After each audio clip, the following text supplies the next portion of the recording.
అలసిన వానికి ఊరడించు మాటలు. సహోదరుడు భక్తి సింగ్ గారి పరిచర్య నుండి సేకరించిన అనుదిన ధ్యానములు. ఏప్రిల్ 2. యెహోవా యందు నమ్మికయుంచువారు సియోను కొండవలె నొందురు. 125వ కీర్తన మొదటి వచనం. యెహోవా పండుగలను ఆచరించుటకు ఇశ్రాయేలీయులు యెరూషలేమునకు పోవునప్పుడు యెరూషలేము చుట్టూనున్న పర్వతములను ఎక్కవలసి వచ్చేటిది.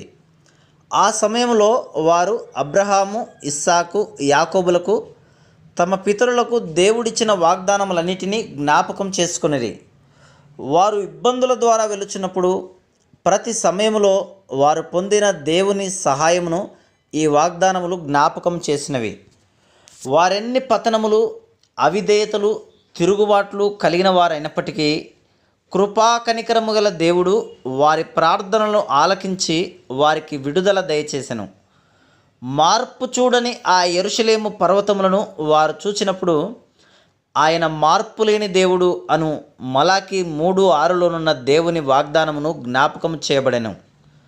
వారు మానవ మాతృలుగా దేవునికి ఎదురు తిరిగిరి, ఆయనను గాయపరిచి బాధించిరి. కానీ ఆయన మార్పు చెందలేదు. ఆయన నమ్మదగిన దేవుడు. మనలను మనము తగ్గించుకొని ఆయన ఎదుట మన పాపములను ఒప్పుకొనిన ఎడల ఆయన క్షమించుటకు సిద్ధముగానున్నాడు. ప్రజలు యెరూషలేమునకు ప్రయాణము చేయుచుండగా వారు తమ ఓటమిని, అవిధేయతను, తిరుగుబాటును ఎరిగియే ఉండిరి.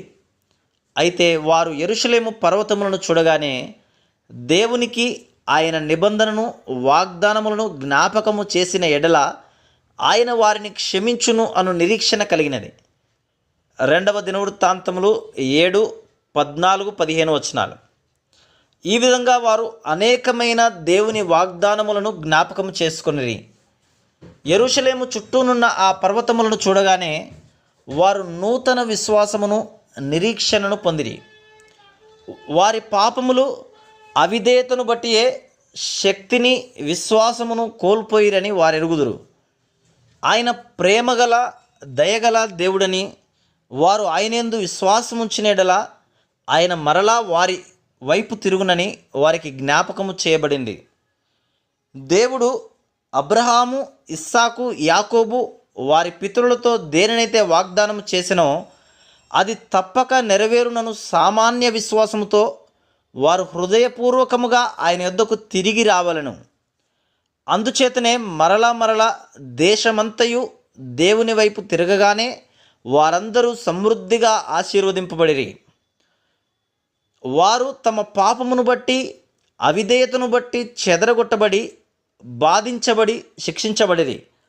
కానీ వారు తమ్మును తాము తగ్గించుకొనగానే దేవుడే వచ్చి వారికి సహాయం చేసి వారిని ఆశీర్వదించెను. ఆ విధంగా నిజమైన విశ్వాసంతో నీవు ఆయనకు మొరపెట్టినలా ప్రేమ, దయగల దేవుడు నిన్ను ఖాళీగా పంపించడు అను విషయమును నీవు గ్రహించదు.